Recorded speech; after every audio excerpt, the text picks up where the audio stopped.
This is Grapplers Talk. What is up, everybody? Welcome to episode 4 of Grapplers Talk. Episode 4. Damn, number 4. This Feels one, special. this one's a good one, man. We have none other than our guest this week, owner of BBB, owner entrepreneur, right? He's got multiple things going on.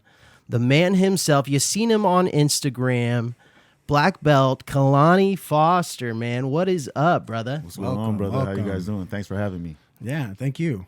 Yeah, dude, we are excited to have you as a guest this week on the podcast. I wanted to get you on, man, because one, I've always been a huge fan.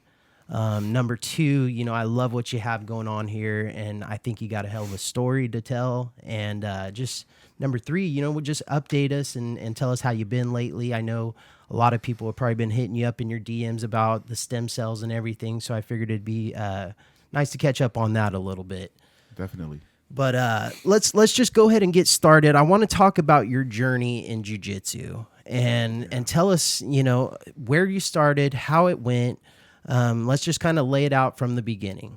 Yeah, straight up. So I started in 2004. I moved to Stockton when I was about 8 years old. And I grew up doing martial arts here in town, a martial art called Eskrima under the De Cuerda system, and then some boxing with my father. And I always got lucky getting in the street fights. You know, you grow up in fucking 80s in Stockton, bro. You're always fucking fist fighting. Yeah, I bet. So I was a knucklehead and I was always fist fighting. One thing led to another. About 20 years later, I'm 28. I'm still kind of training in the backyard, kind of Filipino way, and my dad passes away. So my dad passes away, but I kind of like stepped back from getting all these street fights. You know, I'm like 28. I got a kid, 2 kids at the time, and doing grown up shit. And I don't know, my dad's death kind of got the best of me. So I ended up fucking finding myself at bars on the street, starting to fucking fight motherfuckers again. Right, you know what I mean? Letting out that emotion. Yeah, somewhere, yeah, right? that aggression. Yeah. So at the time, I know you guys know Tony Dominguez. Mm-hmm. He was at Phil Torres' place, right? Yeah. But he would cross train at Sencal. And he's like, Law, we were really close. He's close to my family. And he's like, hey, Law, he's like, man, I'm kind of scared for you, bro. You're going to end up in fucking... I had already, a little backstory. I had already fucking kind of missed kind of some prison time for some bullshit. Yeah. I got lucky. And he's like, dude, I don't want to see you in jail or get hurt or worse. You know what I mean? So he's like, here's the address. Go to this place. You could just fight motherfuckers for free. And I'm like, what are you talking about? He's like, no, bro, seriously, like it's an MMA gym and it's hella underground and all they just want is fucking people to beat up on. So I was like, fuck it, I'm down. You know, so I work construction like 8 to 10 hours a day in the Bay Area. I would drive home every day, take a shower, pack up my gear, and then fucking strike out this Sencal. You know, back then it was known as the Ice House or the Slaughterhouse. That was downtown. So, that was on Union Street. Yep. Yeah. So, with Moses. That place was crazy. I got introduced to that place in early 2000s as well. And Fuck yeah. I mean, I don't think it's around anymore, but the building was, I mean, falling apart. There's probably asbestos coming down in your eyes when you're training. The mats weren't the same colors. It wasn't a fancy gym. It was a straight fighter's gym. Straight up. It was dilapidated as fuck, bro. The mats barely lined up. If you shot wrong and got a splinter in your knee, because it was an old ice factory, you would straight up get staph infection. People had staph infection. It was like notorious. Ringworm too. Yeah. You know what I mean? Oh, yeah. But Y'all like COVID what? No dude, one cares. everyone was just fucking trained. It was It a was a wild hard west, gym, bro. yeah. Tim McKenzie was there. Steve Heath was there. Fucking Jen obviously Tate. Moses. Yep. Jan was there, right? Thug Rose. I remember Thug Rose or Rose something. I remember I got introduced to that place from JC Curley. Yeah. Well, and we did a fight camp over there when Steve was making his comeback.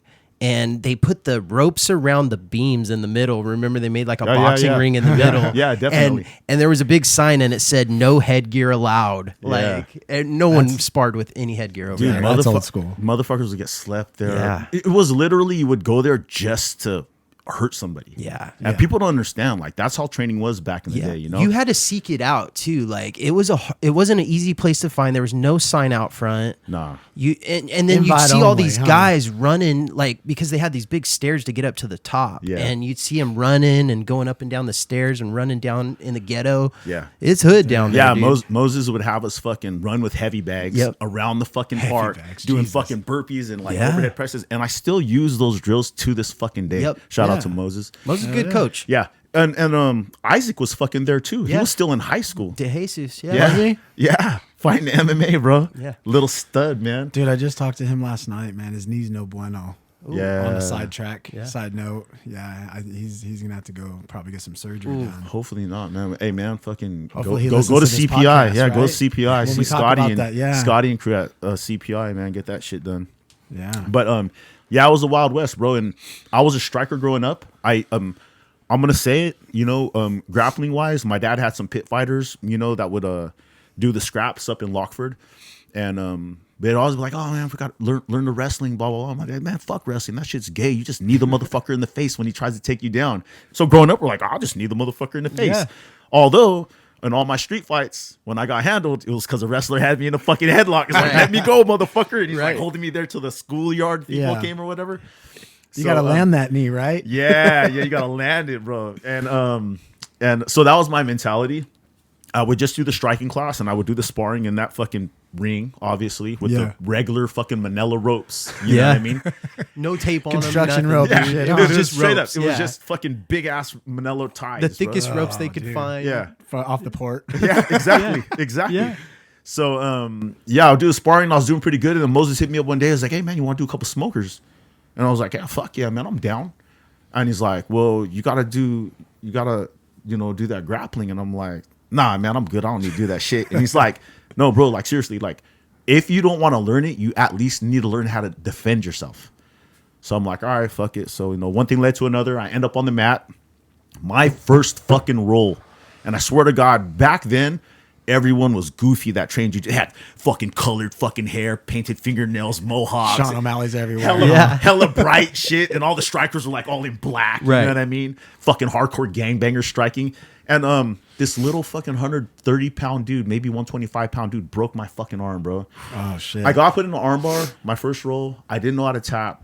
I feel it start hyperextending, and then pop, pop, pop, and I'm like screaming, "Hey, hey, hey, hey, hey!" And the fucking dude's like letting go, and I'm like fucking holding my Freaking arm out, probably. And I'm like, "Dude, what the fuck?" fuck was that, I barely huh? got on the mat for 30 seconds, and my shit got fucking broke. And I'm so stubborn. You went back, huh? I went back. I had a sling on, and I just studied those motherfuckers Yeah. Nice. for like 4 months till I could like start hitting the bag. Right.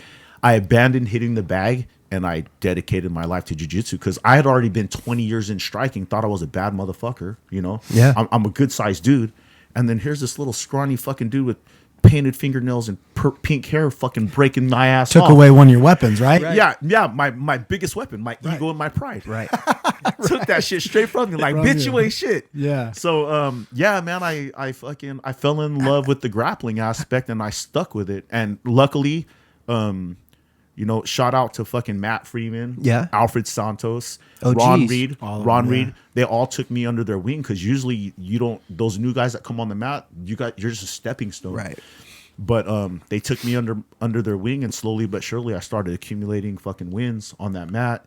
And No one back in the day like took you under their wing. It was always, you were their training dummy. it was every man for himself. Yeah. Right. In fact, in the beginning, I would go to fucking Blockbuster Video, get a Pride Fighting Championship, and just scrub. Fast forward until someone won, like Hickson won with a submission, Right. And then fucking rewind play, keep it in my head, and then go there because That's how you got it back then. It was an academy, but I mean, it wasn't a true academy. There was no formal teaching or instruction. You just went in there and just Just did a whatever go, the huh? fuck. If the coach decided he was going to take you under his wing, Moses obviously, then you fucking learned something. Right. Same thing with Steve. But if not, you weren't shit, bro. You know what I mean? So there was no training. And then even if there was training, I mean, back then, like now in jiu-jitsu, we got thousands, millions of moves.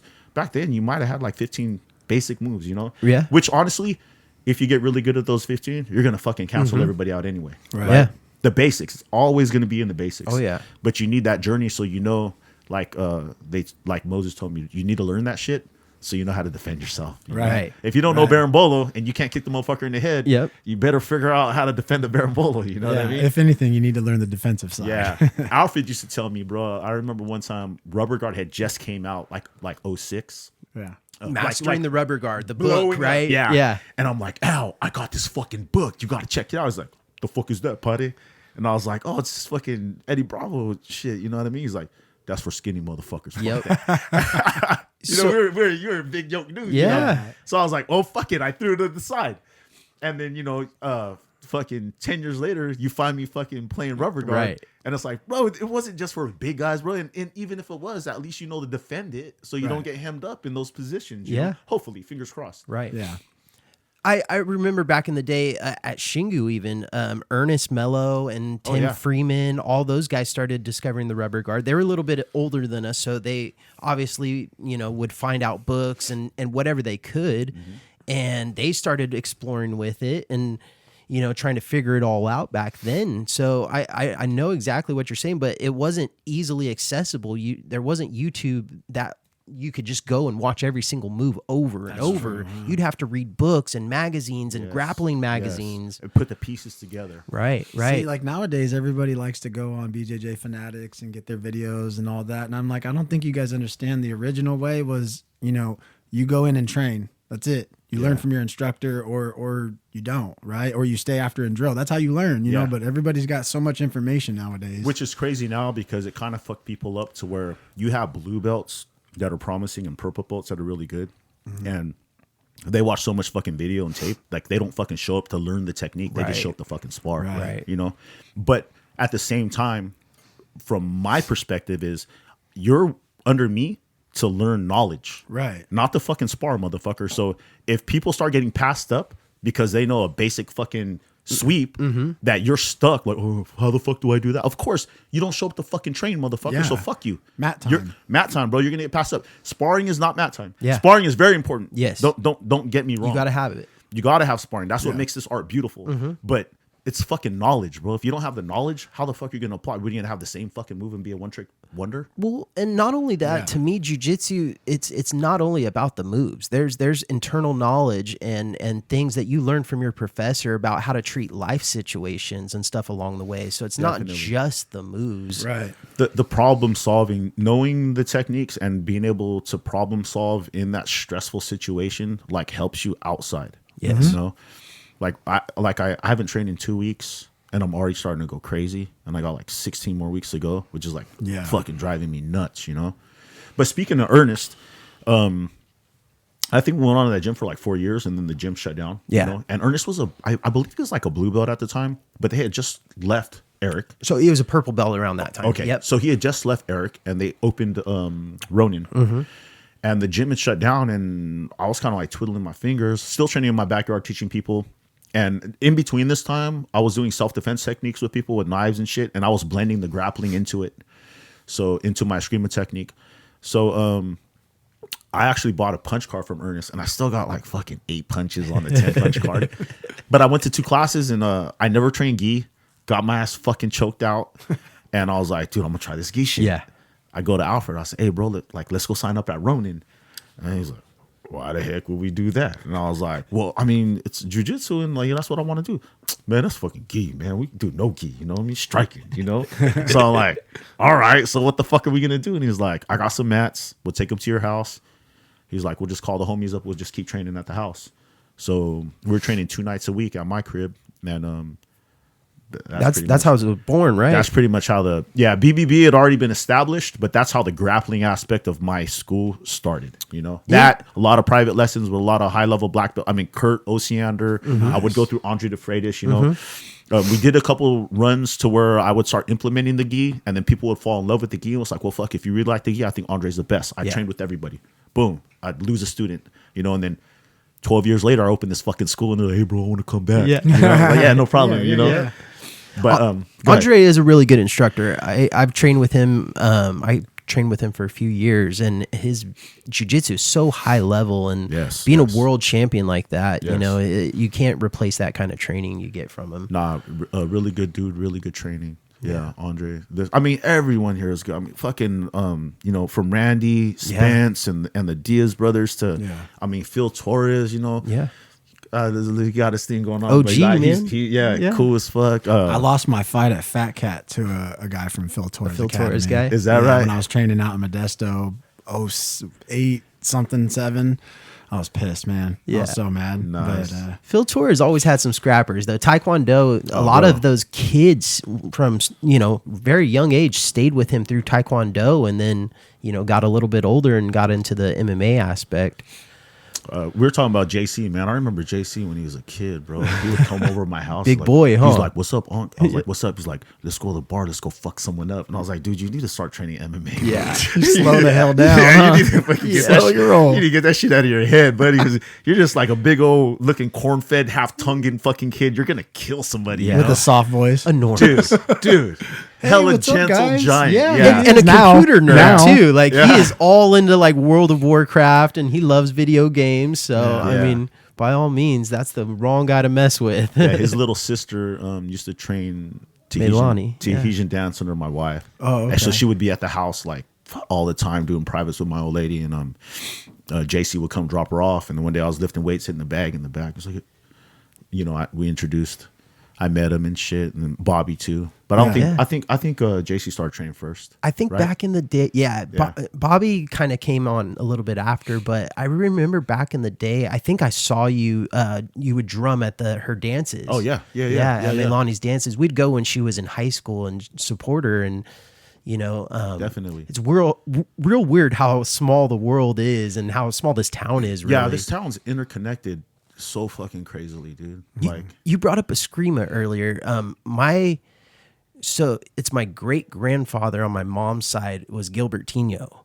shut the fuck up, I swear to God. bro. We're cousins. Yeah, it's crazy. Gilbert Tino is my granduncle. So it's the he Yeah, what the he fuck? remarried Talk later about on, small. and Yeah. he married my mom's grandma, and Oh, nice. and so it's just a small world. I actually went to his funeral when I was a small child, and I remember Bill Clinton wrote like a special letter to the family. Oh yeah. So yeah, it's just a small world. The Eskrima arts were really, really popular, and you look at the history of Stockton, and it was huge for the history of Stockton. Definitely. So tell me a little bit about the Eskrima aspect, and how'd you get into that, and what made you go into that? So Eskrima, I moved here around 8-9 years old, and I had always visited Stockton, but from Fremont, but I had visited South Stockton where our family was from. So it was like a melting pot. You had blacks, whites, Chinese, Mexicans. You had everybody, out there. So I was like, oh, cool. I'm moving to Stockton. I moved to North Side, like deep north, basically like Lodi. You know what I mean? So I'm like the only brown motherfucker that fucking speaks English. Everyone else is like ESL. So the white boys was just beating my ass. I was getting jumped all the time. You know what I mean? And I'd go to school, dark brown kid. Next thing you know, the kids just come picking on me, So my dad was like, he would teach me boxing, but I was always kind of like a pussy.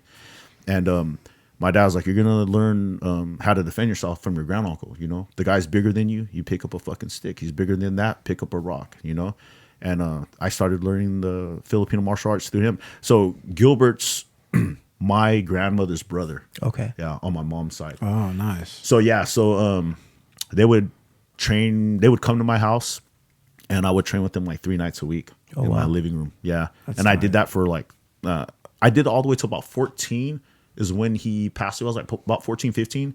And I was the only male at the time in our family that was still training consistently. Yeah. Because my dad's just drilled it in me. You're fucking training. Kind of like how my boys are now. And I started teaching the classes for them. Yeah. As his he was starting to fade. Yeah. So he passed away. One thing led to another. Me and my dad got into it because I had been teaching for like a couple years now, but I never got any money. Yeah. And they're like, hey, we're going to go to Japan and do the seminar. We're going to make this much money. I'm going to give you a couple $100. I'm like, Couple $100. motherfucker, you making like 20,000. Fool. I'm the one that's going to do all the fucking work. You know what I I'll mean? buy you a another Happy country. Meal on the way. So I mean, I regret it now, but I was like, man, fuck that, I'm out. So I just started teaching like family members Phil Boncaron. He was like high school sweethearts with my sister-in-law back in the day. So I would train him.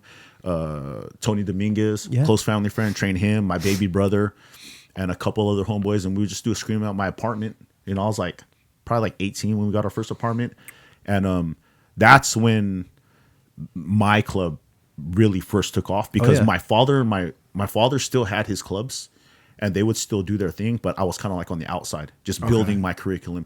And quite honestly, man, I kept doing this out of spite because I just want to show the motherfuckers I'm the fucking man, bro. Like, you know? Yeah.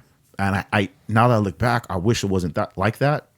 But you grow up, especially Filipino communities, they're stubborn. Yeah. I mean, Escrimadores, half of them don't even get along still. You know what I mean? And I think that's why the art's not growing how it should. Because it's a very good martial art. Right. I've always respected it because like it's one of those ones where you can just if you're in danger, you could find a weapon anywhere and you know how to use it. Yeah. You know what I mean? It's not like you have to carry one on you at all times. I've always respected the hell out of it. Yeah, I think just the old timers they respected each other in a sense, but at the same time, like, nah, you know, I'm the guy, you're not the guy. Yeah. Well, it's important too, like to even pass down the art. Like as these older generations start to fade away, you know, we need those generations to continue that they poured into. You Definitely. know? Or else it gets lost. You know, and for Stockton, I know, you know, there was a handful of guys that were involved in it, and nowadays there's not as many. You know, There are actually a lot of Escrimadores, but their business sense is not like way up there.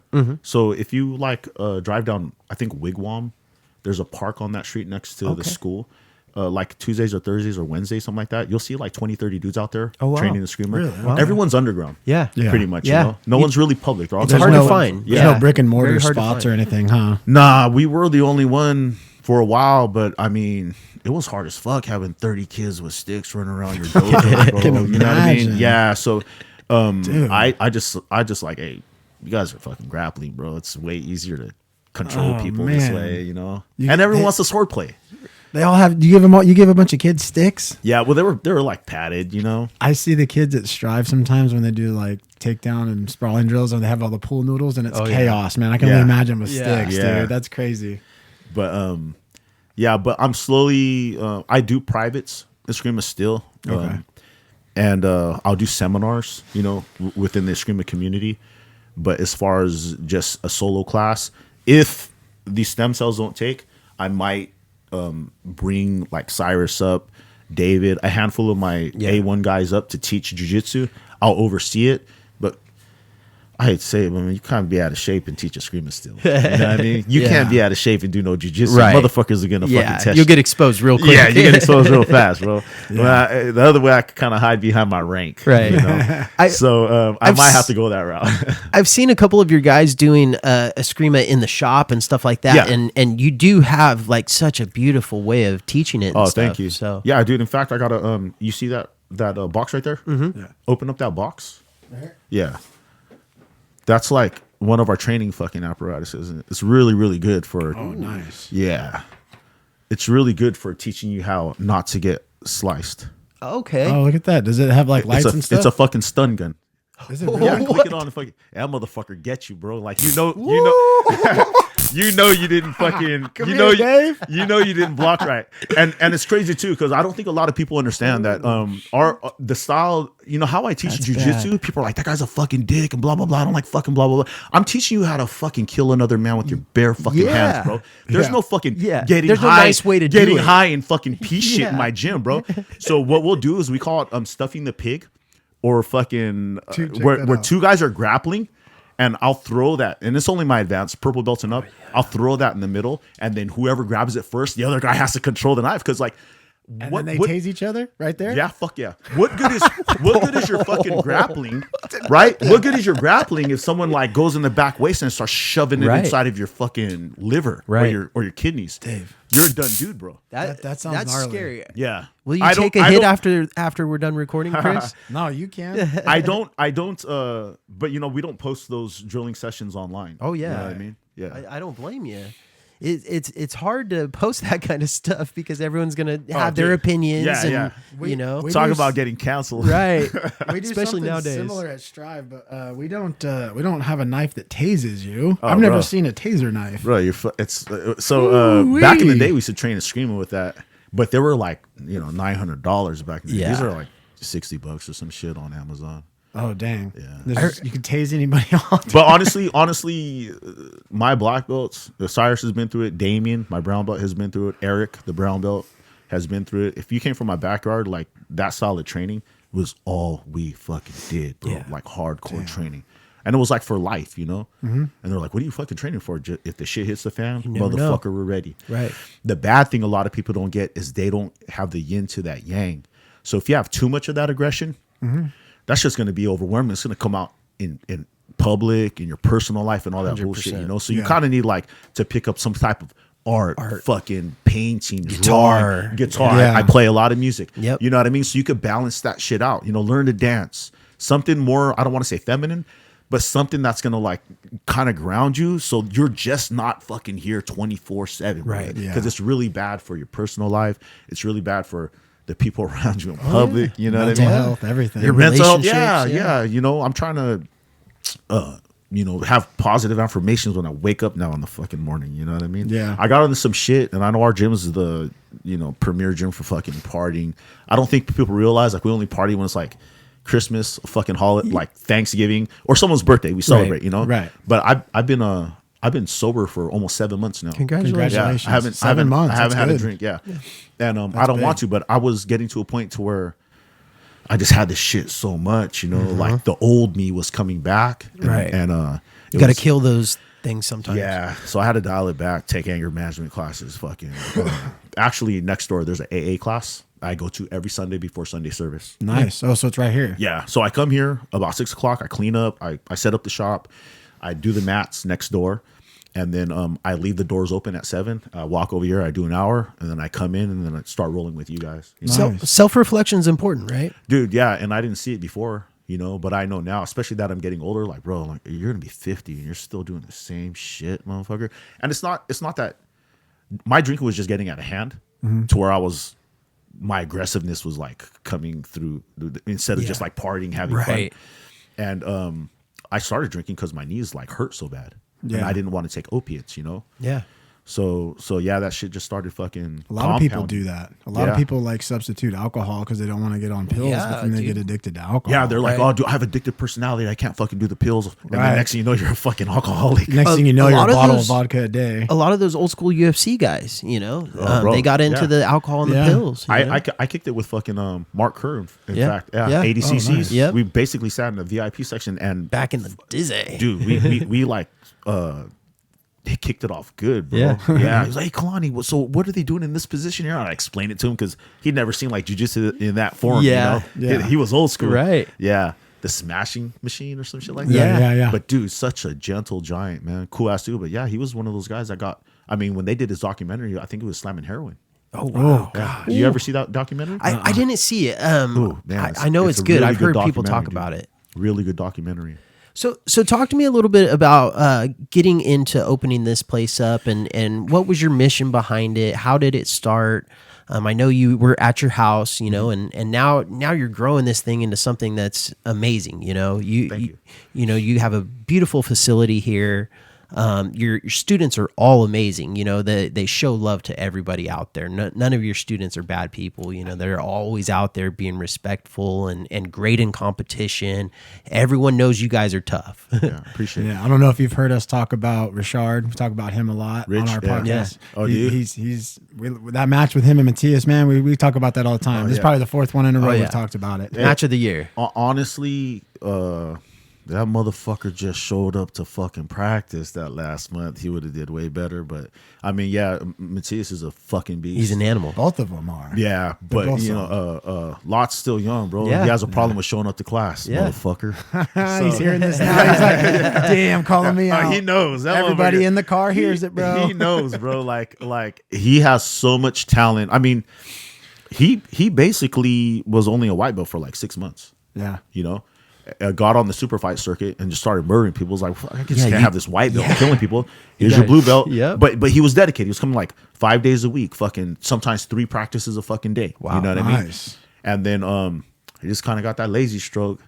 And right now, he's honestly really relying off talent because his jiu-jitsu should be so much better.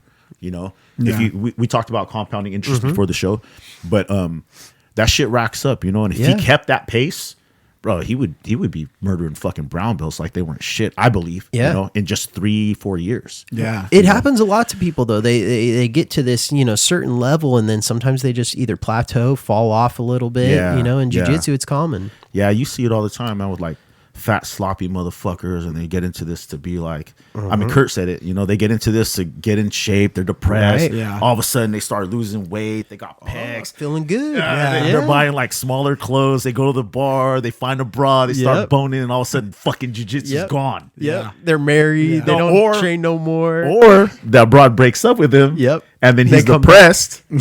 And then he comes back hella fat again. Yeah. He doesn't realize, bro, you just spent 2 years of your life building this fucking mold of yourself. Yeah. And sculpting it. And now you're back to that where you were before. Yeah. But Destroying that work. do you realize that how hard it took? And then when they come back, it's like, fuck, dude, this is hard work, bro. Like, you know, you after surgery, Yeah. fucking cardio sucks, your weight sucks, your movement sucks, your fucking brain is not firing how it's supposed to fire. You know what I mean?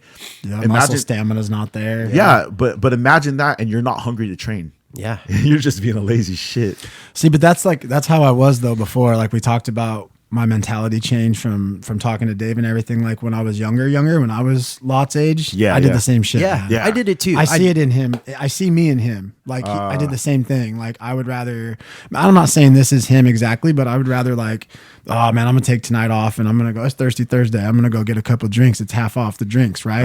I'm gonna do that instead of go train because I already trained twice this week. Well, I'm good enough, right? Yeah. No, man. I that was me back then, and I think I'm not saying that's him now, but like changing the mentality, when it clicks, it's going to click, and he's going to be a Well, here's the super thing. dangerous. Here's the savage. thing. Hopefully, it doesn't click too late, and the years don't go by, you know, any Right. longer because Right.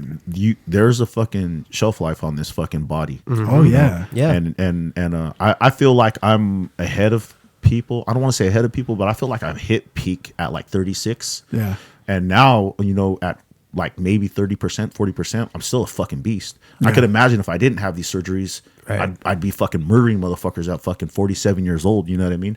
So there's a shelf life. Some people's peak is like mid 20s, some people's late 30s, some people's like right at 32.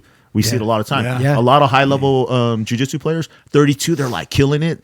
And then after you see them, they're doing bad, and then they come back on TRT, Right. they're killing it again. You know what I mean? But the yeah, Belfort thing, huh? yeah, you gotta realize, dude, that window is small, man. That window is small Take advantage Yeah. of to it be a now. champion. Yeah. You know, now Yeah. now to train jujitsu, no, bro. No, like you can train your whole life. his dad's a fucking. I love that motherfucker, dude. His dad, Papa Yeah. Joe.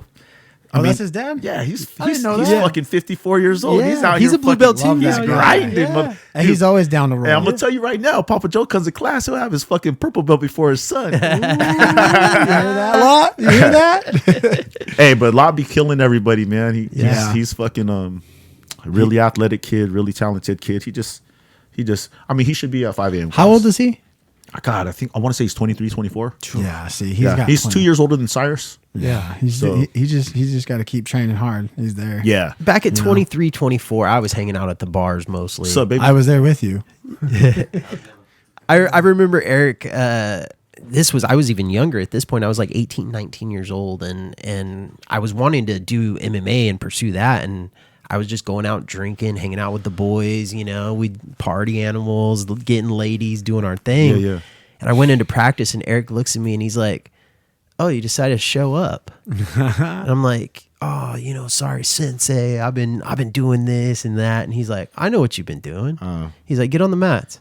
Dang. And he sent Chuck Walker on yeah, me, dude. yeah, and Chuck yeah. Walker just fucked me up, dude. Captain America. Oh yeah. And he's like, he showed me, you better come to practice. Like, Is a lesson. oh, dude, he didn't hold back. Yeah. And I learned right then, like, being a young kid, it's hard. You got all those distractions. You don't look at the future, but it's something important to take into consideration. There's a lot of shit, but you got to find some kind of balance, bro. Right. And then when you have that time set aside, I mean, be punctual. Yeah. Be on time. Right. Yeah. And put in the work. You know what I mean? Don't show up late. Don't half-ass shit. I mean, now he's working. I mean, there's an excuse now, but I mean, for a while he wasn't working. So, But you got a lot of good class schedule, like availabilities. You know, yeah, what I mean? you know, the night classes are only 3 night classes a week, and I do that so you could have life outside of jiu-jitsu. I don't want to see fucking dudes here all the time. If you want to be here all the time, wake up early, come to the 5 a.m. class. You know, that's where all the bangers are. Right, All my top guys come to 5 a.m. They understand and they know this is a fucking class. Right.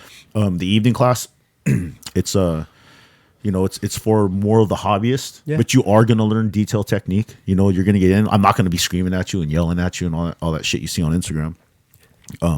But you know, you are going to get good training. Right. You know, you might not spar as much. You know, you're not getting pushed as much because I don't expect that, you know, much out of you. But at the same time, you need 2 days off to do like take your old lady out to fucking eat. Normal life things. Do the kids softball. You know what I mean? Yeah. Girls fucking volleyball. I mean, you got to do that shit. You can't just have this because then what's here to make your life better starts taking over your life and outside life starts falling apart. This should just enhance your life. You know what I mean? A lot of people don't see it. They get into this and they're like, oh, fuck, dude, I got to train. Fuck, Obsessed. blah, blah, blah. Yeah. And it's like, dude, you there's life outside of jiu-jitsu. Yeah. Right. You Especially You if got to you're have not a competing. balance. You got to have that balance. Yeah, especially if you're not competing though. Like I was saying, like if you're not competing, then you know it's okay to get a few days in a week, 2, Definitely. 3, 4. But if you're competing though, I think it's important to get your ass Well, in here. if you're competing, then you know 5 a.m.'s open. Right. Yeah. You know, 5 exactly. 5 a.m.'s open, and like 4 guys have keys, or like anyone could fucking show up and just like spar. And not only that, the days I'm not open at night, you know, Phil has his school, Grappling with arts. open mat, so you can go there. Yeah. You know, Phil and me are pretty tight. Yeah. So my it's guys, the relationships. yeah, You know. you guys can cross train with no problem. You know what I mean? And but I mean, fuck, dude. Everyone knows when the good class is here, Right. You know, 5 just o'clock. sacrifice sleep. I sleep like 3 hours a fucking night, bro. Like you don't need sleep, bitch. That's Yeah. crazy. And I used to work. I used to like literally just have a shovel in my hand digging ditches, and I still fucking trained. Right. You know, you make that time. If it's important to you, you'll do it. Yeah.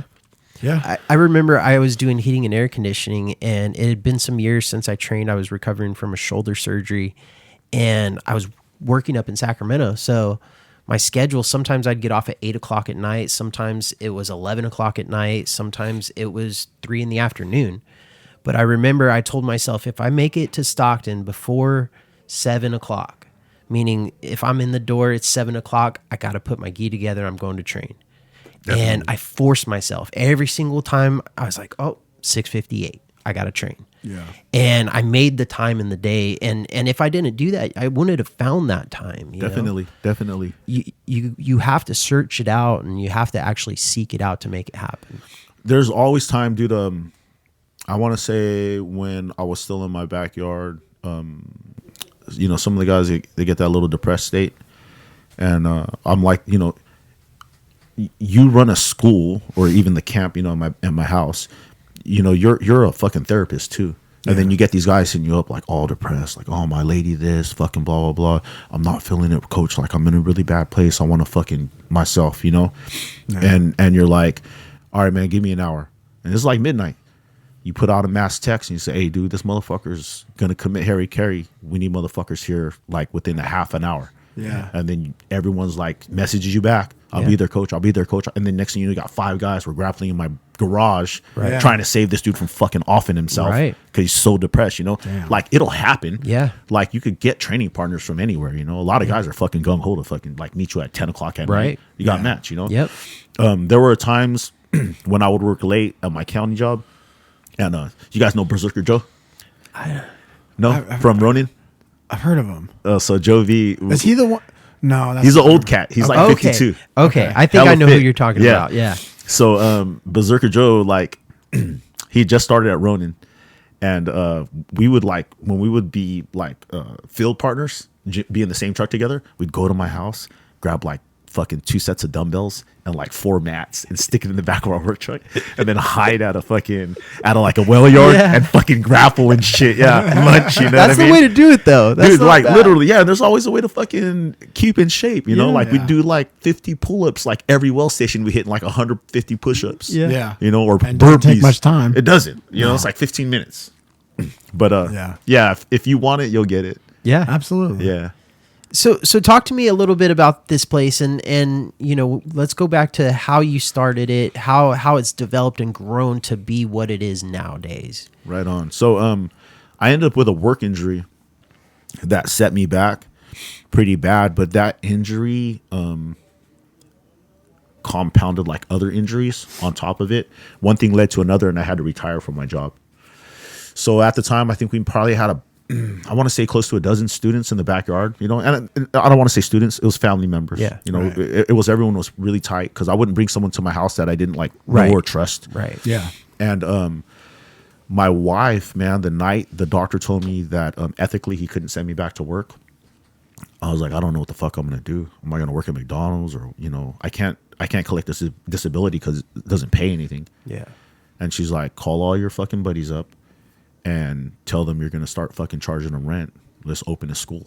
Nice. And by the grace of God, or whoever you believe in, the night the doctor had told me that, my buddy Nadeem Khan, he used to run alfalfas. Remember? Okay, yeah. He owned all the alfalfas in town. He's a badass entrepreneur. But he had called me that night out of fucking blue, and he's like, "Hey, Bob, what's going on?" And I was like, "Oh, nothing, man. It's just like some life shit's going on." You still doing that martial arts in your backyard? I was like, that. He's like, you ready to open up a shop? And I'm like, nah, bro, I gotta fucking figure shit out. That's scary, huh? Yeah. Yeah. And he's like, all right, well, just let me know, man. I got a little space for you. Hung up the phone, and then that's when my wife was like, you know, who's that? And I was like, it's Nadeem. What do you want? I told him, I said, he has a spot for me. And then she's like, call all your fucking friends and tell them you're gonna fucking open a gym. Yeah. And we started like $75 a month. And we had just 600 square foot of that gym at the time. Wow. Because that space was actually a donation center for the homeless. And he was getting out of donations and just collecting cash. And slowly but surely, we ended up taking over the whole thing. Wow. Then this business shut down during COVID. We picked this one up. Then the business next to us shut down. And our friends, our family, Bobby and Athena Herrera, opened up and started that Core Aesthetics next door. Yeah. And they would teach clients at night when our classes were over. Yeah. They would use our gym, but they built up their clientele enough. So we basically have like those two buildings and then this. Wow. Yeah, it's definitely grown. I remember I came here back with Jeff Stovall in like 2016, 2017, somewhere in there. Yeah. And I mean, it's just grown and grown and developed, Yeah. and I mean, it's beautiful, man. You have a Yeah. beautiful gym here. That's when my kids had all red geese and shit. We didn't know we didn't know exactly what we were gonna do. I think I heard about it from you, actually, Dave. Yeah. Coming here when I first came here a while back for the Sunday service. I think it was you that was telling me, because I was like, I want to train on a Sunday or something like that. And then you're like, try Buffalo Black. And I was like, I don't know. You're like, it's pretty rough though, bro. And I'm like, man, he got me all nervous. I was like, man, all right. Nah, yeah. We'll see. The thing is, it's cool as fuck, bro. Everyone thinks it's like this crazy ass fucking gym. It's really just my mouth pushing you. You know what I mean? Yeah. Other than that, I mean, the training is. I mean, don't get me wrong. Some people, they come into the class and they're like, "What are you guys getting ready for?" Like, because like this is like a fucking War. world's We're training. getting ready for war. This is like a world's training camp. What the Yeah. fuck? And it's like, nah, bro. We're just fucking. This is just training. Yeah. You know. Yeah. And they're like, what are you talking This is about? what we do every day, bro. Yeah. But then you know, a buddy, you know, Cola, Jose. Uh-huh. No, yeah, you know him, right?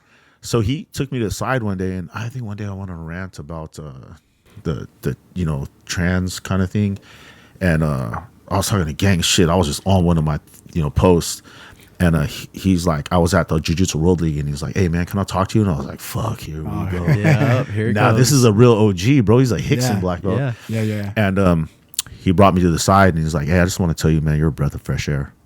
He's like, and I was like, oh, thank God. Yeah. He's like, how you coach is how we were fucking coached back in the day. Yeah. He goes, and you can't do that because everyone's a fucking pussy. Yep.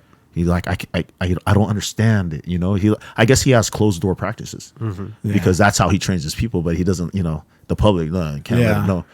And yeah, so that kind of like, oh fuck, thank God. Bro, Yeah. you know, Yeah. yeah. I think the wrestling I did in my background, I think that kind of helped me prepare for that, all that yelling and stuff. Because I was like, once Yeah, you did, dude. I was like, It's hard nosed, bro. I just started going, and I found myself going, and I'm like, damn, wait, this is like wrestling class. What the hell am I doing? yeah, the drilling is like wrestling. Yep. Yeah. The you know, I'm not like in your face. No, even though I'm no. screaming from the outside.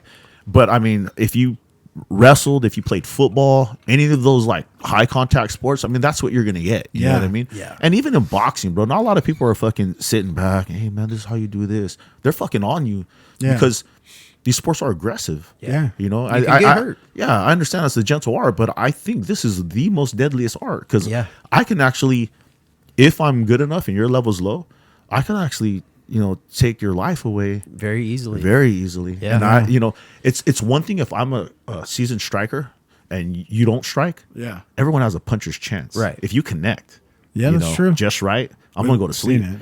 But you know, a wrestler against a dude that doesn't know how to wrestle, bro, you're not gonna get over on a wrestler. No chance. And with a jiu-jitsu guy, now I know how to actually like fucking break an arm. Right. You know? You know what to do after the takedown. Yeah. Or put someone to sleep. choke you Yeah, out. Yeah. yeah. You know what I mean? Like this is not like fucking a kumbaya session in my brain. Yeah. You know, other schools it's different, you know? Yeah. And more power to them. But me, I'm gonna do my shit the way I do my shit till the wheels fall off. Fuck that. Right. Yeah. Yeah. You know, and I think that's what, you know, makes you so established because you don't change just for, you know, to keep students or to keep, you know, certain students happy. You know, you're like, all right, I'm going to do my thing regardless. Well, you know, the fundamentals class is a little different. Yeah. Yeah. That class, I mean, the hobbyists still have to have their place. But, yeah. And you know, that's why the evenings I'm not that way. I'm usually don't have the camera. There might be a camera on me, but I don't have the camera walking around while I'm Right. talking all that shit. Not a lot of posting. Yeah, because I'm busy like giving them detailed instructions to Right. where I can push and motivate you in my style while I have that phone recording. Right. You know And what I and the mean? people you're pushing already They're have there some for it, bro. basic Yeah. knowledge Therefore, too. I mean, Yeah. I got guys in the morning that come from San Jose, Rockland, Granite Bay, fucking two guys come drive from Modesto every fucking morning. Yeah. Because they're like, I fucking need you to fucking push me, dude. Yeah. Like I can't get that coaching anywhere else. And we were just talking about Wolf Jiu-Jitsu, my student Brandon. He was telling me that he fell in love with our coaching style because he had went against Nico, my purple belt Nico, at a tournament. And I was cussing Nico out on the fucking mat. And at the time, Nico was winning. He beat Nico, but Nico was doing good. And I'm like, not like that, you stupid motherfucker. What the fuck is wrong with you? And he's like looking inside, like, dude, that's who I want to coach me. Yeah. And he's like, need he's that. like looking at his coach, and his coach is like, good job. You know what to do. Keep going. Oh man, you know Yeah. exactly what you need. Like, what the fuck? Posture. Yeah. Posture. Yeah, posture. Yeah. And but you know, it's like some people you have to coach like that. Other people, my best coaching is when I have that high level child or like juvenile orange or yellow belt, and I could just sit there and just play that video game, bro. You know what I mean? Take the joystick, put it to the bound, semicircle, hit hype, hit the fierce button, boom, you got your Hadouken. Yeah. You know what I mean? Yeah. It's just like that video game.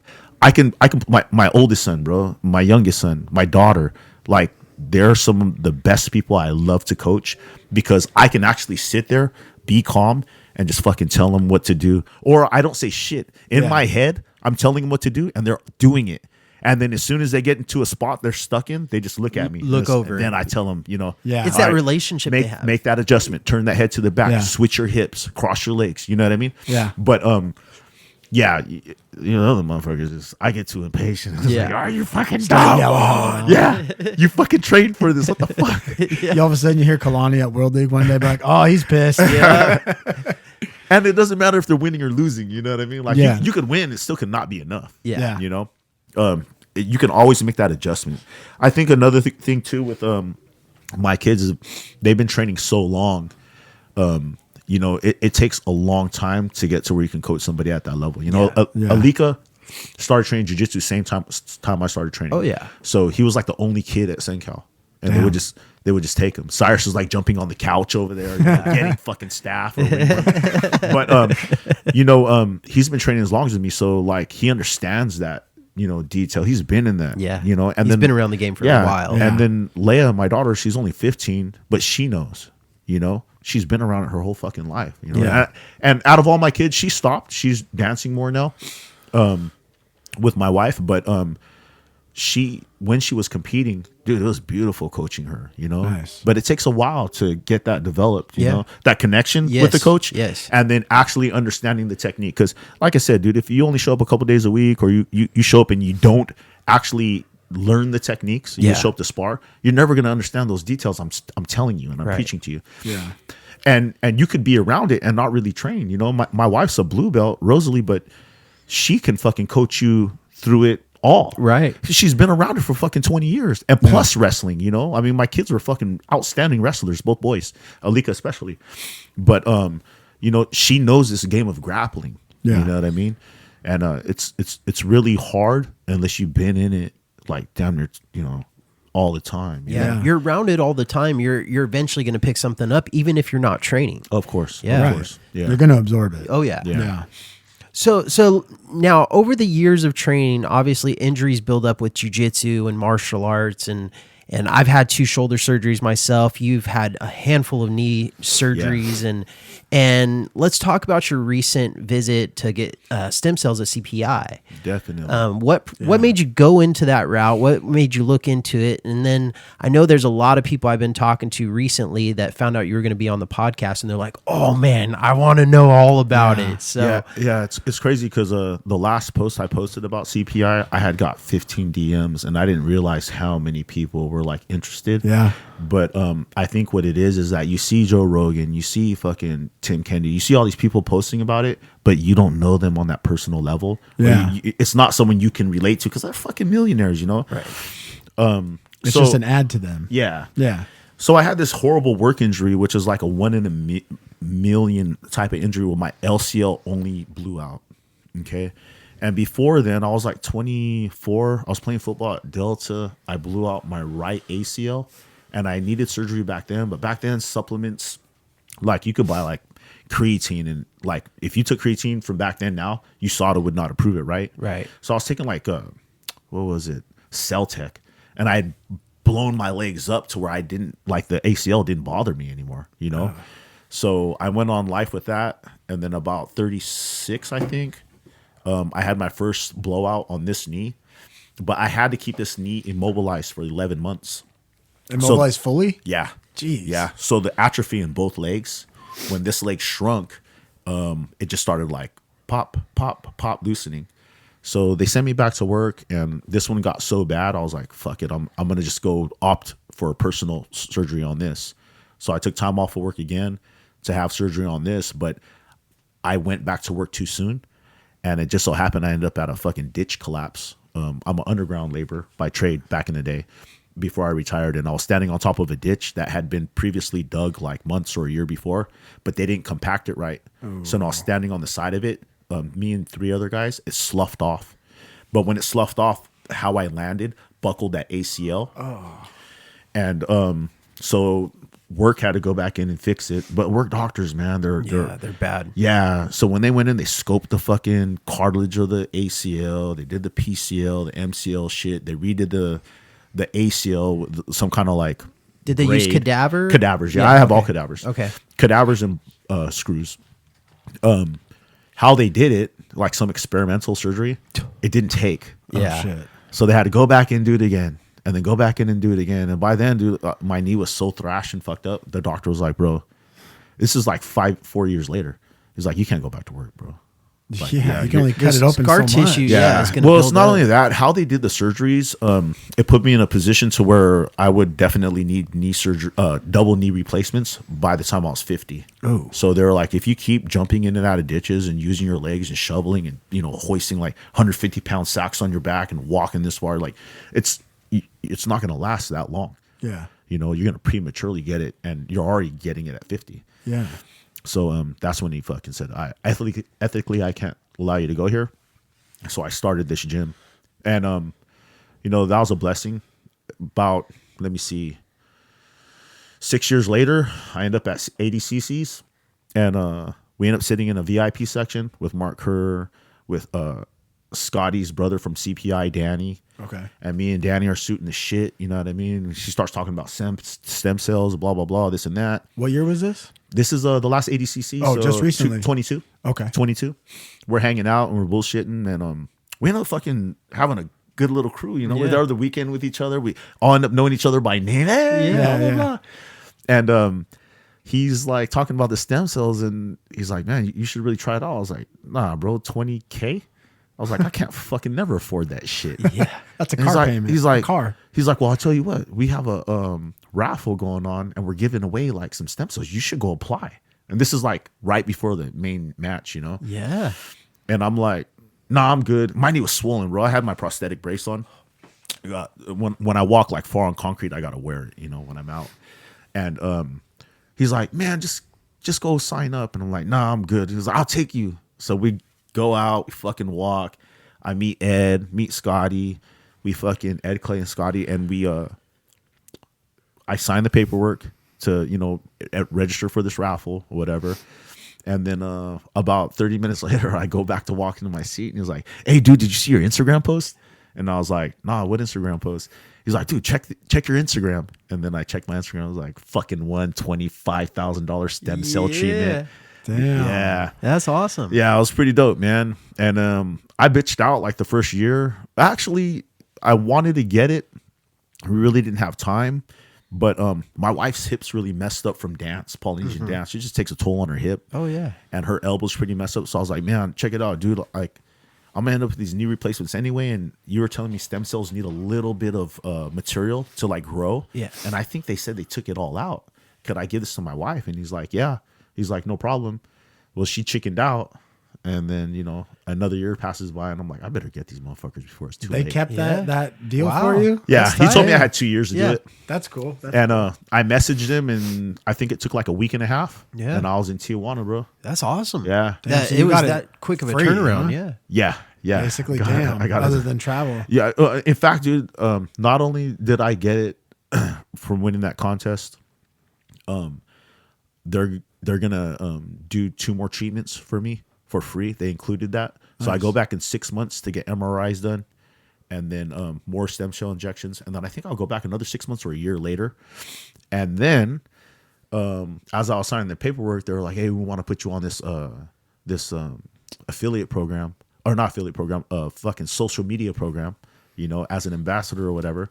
And they're like, you know, every person you get to sign up, like 5 will give you like a free whole $25,000 stem cell treatment again. Oh, wow. And then every time you're posting, you get like 70,000 stem cells, you know, this and that. So, yeah, man. So you'll be seeing CPI posts a lot on my Instagram. Dude, that's important though. Like, So I mean, Kalani there's a is lot the of plug.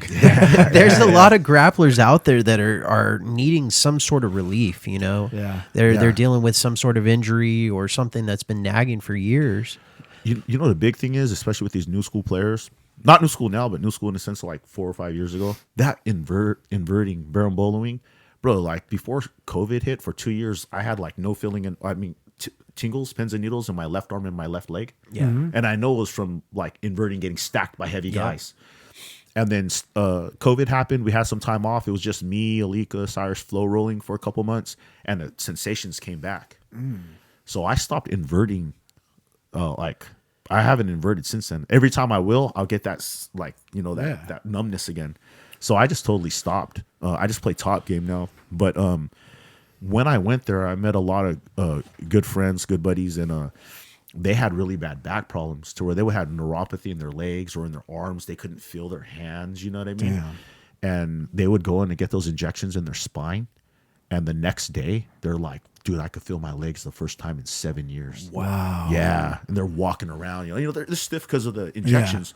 But they're like, dude, I'm pain-free. What the fuck? Yeah. And that's amazing. Yeah. Because if you think about it, your disc, when you get a compressed disc, it's so small. When they inject that fluid in there, it pumps it back up like a fucking inner tube. You know what I mean? Yeah. So now they're Putting like, air oh, in the tire. Yeah. So now like, oh shit, I got relief. The thing Takes is the pressure off nerves, all yeah, that. and that's the main thing, right? But that's the thing. It's like it happens and you feel hella good. You're like, oh shit, I could do whatever I want to do. And it's like, nah, bro. Like, even though it like pumped up, the stem cells still have to work and like build that material. Yeah. you Yeah, know? that's true. So you got to take that time It's off. generating tissue in certain situations. Yeah. So Scotty was saying like, bro, especially you fucking golfers, bro. You guys are the worst. Yeah. Rotation. Don't think you could fucking swing that golf. You know, your shoulders and your back, oh, they feel good. And he's like, trust me, you're going to be in pain, you know? Yeah. But yeah. So I how? got- Go ahead. Oh, I'm sorry. I just had a question for you. I've had a couple people ask me, and I've thought about it too. I'm just curious. We want to know, how are the facilities down there and everything? So they had a hospital Okay. that got flooded out during the hurricanes out there. So they're remodeling the whole hospital. That hospital is fucking kick ass, dude. Really? Yeah, it's bad. It's all fucking state of the art shit. New stuff. And that's where they do the spine injections. So when you do I think 2 floors aren't done yet, but when you do spine injections, you go there and they have like a place where you stay overnight, you know, and all that stuff. And then they have the actual surgery place. But yeah, that place is really, really nice. Where we went to on the beach for the clinic, it was nice too. The area looks a little like suspect. You know what I mean? When we pulled up and they were like, okay, you're here. Like me and another dude looking at each other like, dude, what the fuck? Yeah. And it's crazy because like you drive through town, it's like the favelas, bro. Yeah. You know what I mean? shit. Yeah. It's like shacks on the side of hills. And you're like, dude, what the fuck? Cops with like those fucking guns on the back of the fucking truck. Oh, damn. Yeah. And you're like, dude, what the hell? What did I get into? Yeah, it looks like fucking Charter Way, bro. Like hella dirty, and then it's like no shit. Yeah. And then we It's like pull at up. home. We pull up. You know, we first they drive to the hospital, and they're like, "There's the hospital, guys." And then we're like, "Looking, oh great," and we think we're gonna get out, and they keep driving. Yeah, the hospital's under construction right now. You won't be here today. But no, that place we were at, it was actually pretty dope, man. Yeah, it's in a little beach community. There's all these fucking bars and taco places around. Mariachi bands fucking playing up and down the street. Fucking Damn. yeah, kids all over the place playing. I basically sat in my chair with my IV therapies and I looked out into the ocean. It was pretty. Yeah. It was pretty dope. The staff, fucking dope. The doctors, dope. The owners, dope. You know what I mean? Nice. Yeah, really good people, man. Good experience. Yeah, good experience. Made us feel at home. And then where they housed us for our hotel, you drive about 20 minutes away. It takes like an hour because of traffic, but you drive through all this town and like no shit. It's like charter. Yeah. And all of a sudden there's a clearing, and then you're in like this metropolis, bro. It's like a fucking big ass city. It looks like you're in Frisco. Yeah. No Yeah. shit. So we stayed in there. Yeah, and you just go out, walk. Everyone's dressed like fucking Gucci and Louis Vuitton shit. wow. Yeah, it's like Damn. high dollar shit. Ballers. But they have like the best restaurants out there. So we ate at a couple restaurants that were badass, dude. In fact, our first night, Scotty and the owners bought us all fucking tomahawks and Oh, like, wow. yeah, Damn. dude, they had to spend a good fucking bill on that dinner, and they do it every Monday night. Damn. Yeah, they do it for all the people that come in, which is pretty dope. Yeah, And- we had a badass dinner. I'm assuming the place was pretty full, right? Yeah, so I think I want to say there were like 30 or 40 of us Yeah. that were actually getting treatment. Getting treatment? Yeah. Nice. In the beginning, there might have been like 25, 30. And then some people were returning. So they come on Wednesday night and then stay, the rest of the week. Okay. So yeah, it was badass. And then like let's say you wanted to go get your knees done. You can bring your wife with you. Yeah. She can't go in the facility, but she can have like a little mini vacation. You Yeah. know what I mean? The Yeah. rooms are really nice. The hotel's nice. That city's nice. Yeah. You can Uber anywhere, so you can go to the fucking beach, go shopping. Yeah, That's tight. It was pretty cool, man. I know my wife was sketched. She's like, "Oh, fucking Tijuana, Mexico. Yeah. They kill people there." Blah blah blah. That's what everybody's telling me. Like, I don't want to go to Tijuana. Yeah, I'm like, it was actually sick, dude. Yeah. Yeah. I highly recommend it. And I mean, I've had chronic pain in my knees for I want to say 14 years now, and I don't feel anything in my knees right now. I feel the Nice. injection sites are a little tender. Yeah. My elbow, I had surgery done on my elbow from that arm bar. Finally, 4 years ago. Damn. So, and 2 years prior, I started getting like this crazy pain in my elbow, and I thought I had like tumors, because like, dude, what the fuck? I got Yeah. these bumps on my fucking arm. Oh, no. And then they started getting bigger and bigger and bigger, and then all of a sudden it felt like my bicep was like tearing. Oh. And then I went into the doctors and I got the X-ray. It was like, how long has this been like this? And I was like, oh man, it's been like 2 Yeah. years. Why didn't you come sooner? I was like, fuck, I thought I had cancer, bro. I figured there was like 6 big ass knots in my Yeah. elbow.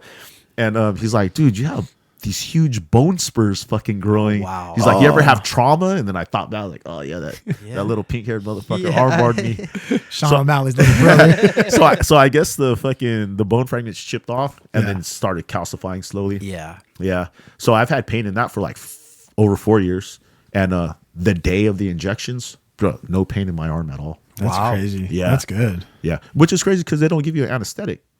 Nothing? So, I mean, it's just the stem cells, or is it like in my brain? But I don't fucking feel it. Is it in my Is- brain? Yeah. It might just, Placebo effect, Yeah. huh? Was there just so much positivity? They just Nah. put saline in you and just call it a day. There's a there's a bunch of homies that have been messaging me like, dude, like my fucking back feels great or my knees feel great, you know? And it's like, yeah, me too, dude. Like, it's amazing. I'm like, yeah, but don't push it. I posted that shit, I think Saturday or Sunday.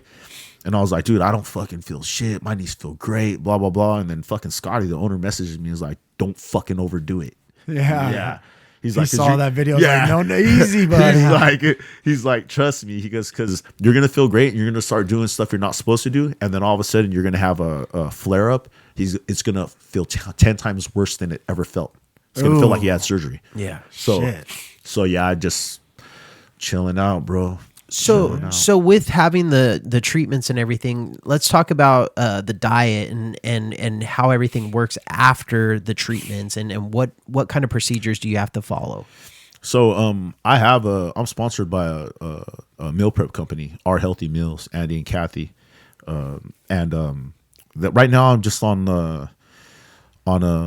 like I would say carnivore diet, not a keto diet. It's not high fat. It's just like hella meats, but you cannot have any type of starch that increases inflammation. So no processed starches, no rice, no pastas, no bread.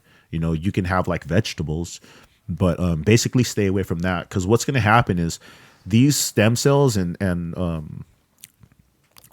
Danny and Scotty and the crew could tell you better, but they have like a gel that they put it in. When they inject it, it kind of stays there. If you get the stem cells in the States, from what I hear, it's kind of water-based. So when they inject it, kind of just goes wherever. So let's say your wrist was fucked up and you got the stem cells injected in there. It's not going to stay in that area. It's going to go travel throughout your body. Right. Okay. So how they have it, the formula they have, they inject it and it sits there. But if you mess around, you break it up, it's gonna open up. So that's why, yeah. But not only that, they gave us like I think I got like 50 million IV stem cells. Now what those do is they go through your body, and wherever there's inflammation in your body, it'll start attacking. It attaches to. Well, if you start working out or you diet, you know, you get a high inflammation diet where your gut is all fucked up, those stem cells are going to start traveling out of there and then attacking going that. there. So it's not going to work on what it needs to work on. So you got to kind of like, you have to eat a clean diet. Yeah. No sodas, no alcohol. You know what I mean? Stay away from fucking don't smoke, obviously. Yeah. Got to follow the directions. Got to follow directions. Because, I mean, right, I was fortunate, and I think I'm fortunate because I got a good mouthpiece. You know what I mean? People, 100%. Yeah. But I was fortunate. I didn't pay to do this. And I met a gentleman this past week, bro, and he was telling me, he was like, bro, I was really contemplating suicide, bro. Like, my quality of life sucks. And this kid's only like 30-something years old. Damn. And that's how bad his back injury was. Yeah. And they're telling him they're gonna have to put 2 rods, fuse his back, put like fucking 4 bolts in it. Jesus. And he's like, I can't do that, dude. And he actually pinched all his pennies. He's not a millionaire by any means. He's a blue collar guy, just like the rest of us. Yeah. Saved his money. I think he might have took a loan out against his house. And he's like, this is my last chance. This doesn't work. I don't know what the fuck's gonna happen. And the next day at the clinic, that motherfucker was like, bro, I feel amazing. So Nice. This shit does wonders, you know, especially when you see his psyche, you know. I end up meeting him in the gym. He's like, oh, you're gonna work out? I was like, yeah, fucking one last workout before I get these fucking stem cells and I can't do shit. Yeah. He's like, me too, bro. And then we started talking. He's like, dude, I heard you own a fucking martial arts school. Like, yeah, bro, I'm just a fucking poor dude. And he's like, me too. Because we're filling out a place. There's a lot of guys with money there. Yeah. I'm sure. Oh, yeah. I mean, they're walking around with a list like, hey, would you like to add this? Would you like to add that? And people are like, oh yeah, I'll take that. And then they send you the list like, would you like to get anything? You're like, 3,000, 5,000, 7,000. Fuck no. Yeah. Go to the next guy. Yeah. Is this pesos or dollars? Yeah.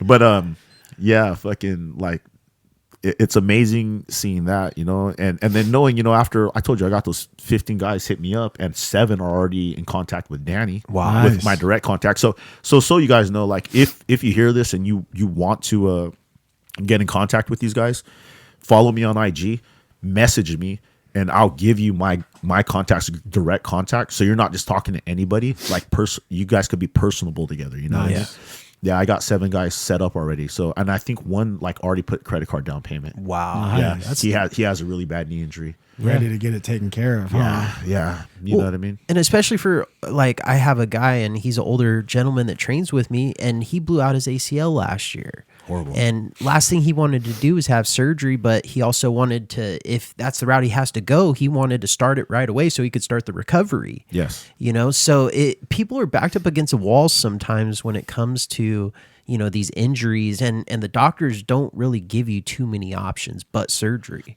Yeah.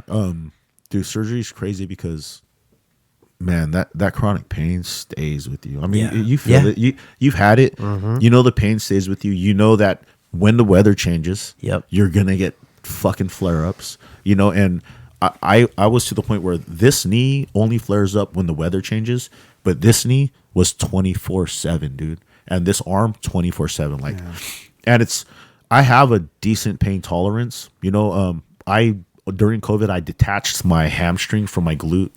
Like, you ever see I think I was there. Yeah, I think no, I was in Modesto when it happened. No, but I mean, I trained with you afterwards. knee bar. Yeah, I was put in a knee bar and I popped this other one. Yeah, and I was like, dude, don't tell me this detached too. But it was just a superficial. I remember you told me stop. I'm like, what? I didn't even do anything. You're like, no, that's my glutes. Like, and you said it's like, dude, it looked bad. Yeah, no, this one like. Didn't you have a bruise too or something? I had a bruise from yours too. Yeah. This one totally detached. The light came down, was just a ball hanging there. Oh, I would lift my leg up and it fell behind my head.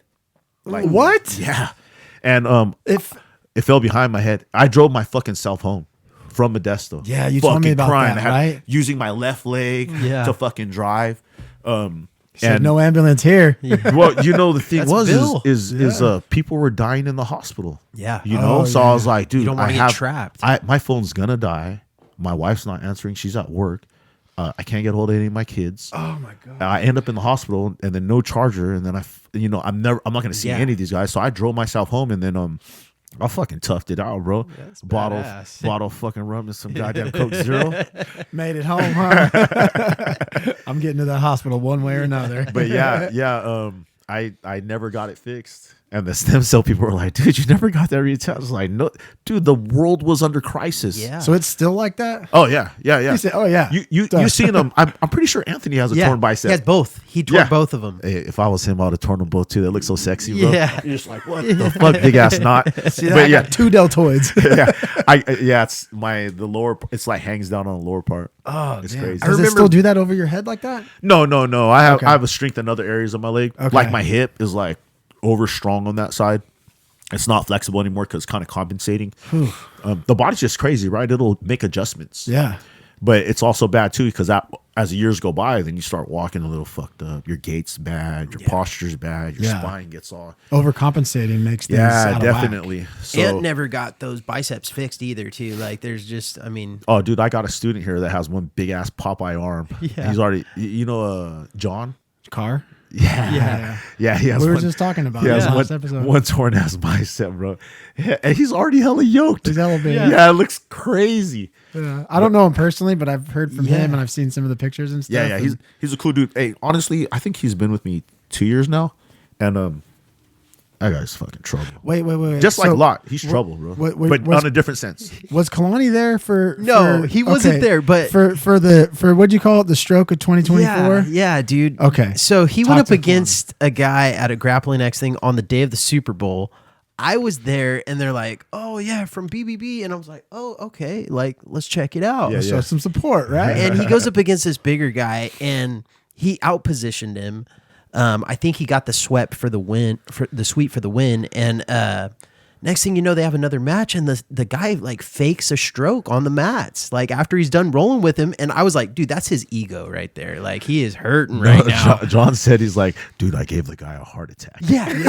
The guy faked a stroke, dude. He told me like they were rubbing his chest and like he was fine. I guess he said he got up after that and was fine. I'm like, he was awake and they're trying to wake him up, and I'm like, what the fuck is going on?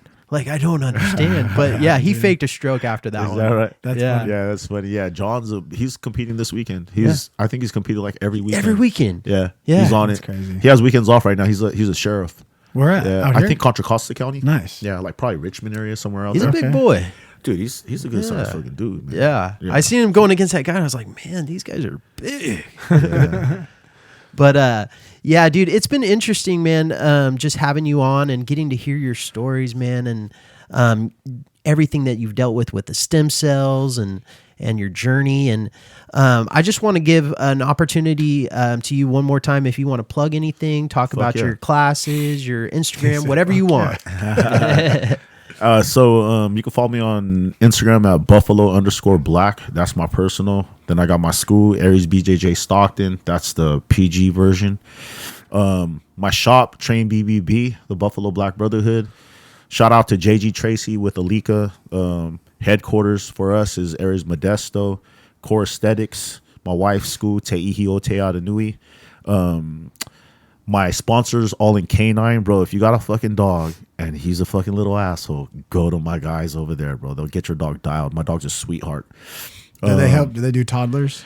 Yeah, I got a toddler. Oh, dog? No. I'm just joking. No. My meal prep sponsors, Andy and Kathy at Our Healthy Meals. CPI, obviously. My new sponsor, CPI. Hopefully I'm not missing anybody, man. Shout out to Hood App, B Woods Photography. There's so many, dude. Hey, shout out to Strive Jiu-Jitsu, to NDA Academy, to fucking Andre DeFreitas, to fucking Stockton Jiu-Jitsu, 10th Planet Jiu-Jitsu, to your school, your new Arts, school. Yeah. Yeah, congratulations, man. Hey, shout out to the schools in Stockton, man, because honestly, I know a lot of people, they don't plug each other, and I usually plug everybody. You know, I ain't gonna lie, bro. I got a lot of fucking my Instagram feed doesn't get all you guys all the time. I got a lot of Harley Davidsons and shit like that on my feed, but a lot of jiu-jitsu. But you know, when I see your guys' shit, I do repost. And, it's not gonna hurt my business reposting or giving you guys a plug, man. It's all love. Who else are we missing? Anybody else, man? The Stockton, bro. Yeah, and man, something about you I've always known is you just give everyone love, man. Everyone has good vibes hanging out with you. There's enough for everybody, dude. Yeah, you know, you've always been very welcoming too. Yeah. To Team Kama. Yeah. Let me give a plug to Team Kama, man. Louis Conception and Angelo and the crew. And then piggybacking on your son Alika, he's got something coming up with Backwoods BJJ. Yeah, right. I believe so. He's going to be there for one of the weekends coming up. Check them out, both Alika and Backwoods BJJ. Retreats. They're going to be up there.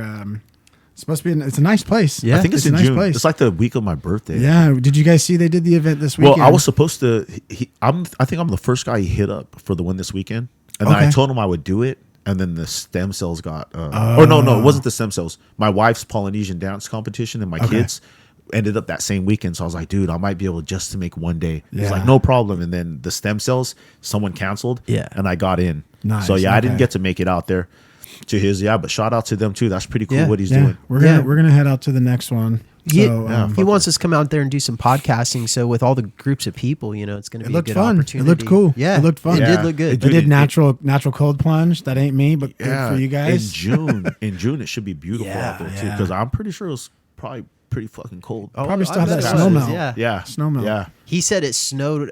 He wasn't expecting any snow, and then that looked he even woke cooler, up and it was dude. there. That made it though. That looked even cooler. So when we were still in the goes to go, I had like 5 guys, and we're like, "Oh, well, let's just drive our Harleys up there." And I was like, "Bro, it's gonna be hella cold. What are you talking about?" On that. And then he was like, "Oh, I'm only like 45 minutes away from Merced." I was like, "Fuck yeah, I'll do it." And then I mapped it, and I was like, "Bro, you're like a fucking 2 hours away, bro." Hour and 45. Yeah. But you know, one thing led to another, and I wasn't able to make it. Hopefully, I can make that one. I don't know. It's gonna be. I'll be 48. I think I might end up in Hawaii. Who knows? Yeah. I might just end up in Hawaii. Why not? Hawaii sounds pretty fun. I was just there 2 weeks ago, man. Yeah. It was a nice little getaway. That's nice. Oh yeah. So we're going to wrap this show up. Kalani, thank you for being on, dude. We appreciate it. And you know, Chris, obviously, thank you for being a part of this as well and setting this up with us. Thank you guys. Thank you guys. And then I want to have you back on maybe in a few months too, see how you're feeling. Like a recap on how things are going and how it's treating you. So I have a follow-up in 6 months. So we could do in between that time or after that time or whatever. But when I do the follow-up, it's going to be new MRI images. So then we could actually like see like what the difference is. Actual in growth. tissue growth. Yeah. We should do that. Yeah. Definitely. So don't forget to like, subscribe, follow us on YouTube, on Spotify, Apple Podcasts. Give us a follow on Instagram at Grapplers Talk. I'm Dave. I'm Chris the Wolfman. We are out. This is Grapplers Talk.